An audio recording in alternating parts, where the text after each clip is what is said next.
بھٹی صاحب آپ جس پروگرام میں بیٹھ کے انٹرویو دیتے ہیں اس کے اندر ایسے لگتا ہے کہ جیسے پہلا سوال آپ کی مرضی کا تھا اور سوال کا جواب آپ نے رٹا ہوا ہے اور وہ آپ بے تکان بولتے جاتے ہیں 2-3 منٹ بولتے ہیں. اس کے بعد دوسرا تیسرا سوال ایسا ہوتا ہے کہ آپ ہڑبڑائے ہوئے نظر آتے ہیں. اس کے اندر آپ لکنت بھی ہوتی ہے آپ کے لہجے کے اندر, آپ کبھی یہاں نکل جاتے ہیں کبھی وہاں نکل جاتے ہیں. ایسا کیوں ہے؟ آپ سے دوسرے اور تیسرے سوال کی ڈیل نہیں ہوئی ہوتی؟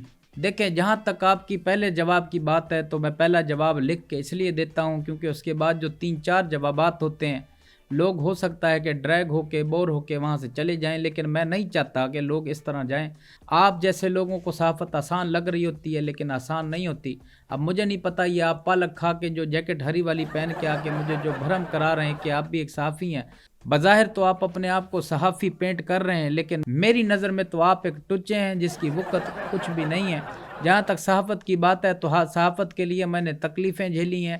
آپ کو کیا پتہ کہ صحافت کرتے ہوئے جو مشکلات ہوتی ہیں, جو دکھ آتے ہیں, ان کو کس طرح آپ کو فیس کرنا پڑتا ہے. میڈم شیخ, آپ کو آج کی صحافت کا شاید اندازہ نہیں ہے کہ کتنا دکھ اور درد سہنا پڑتا ہے, برداشت کرنا پڑتا ہے.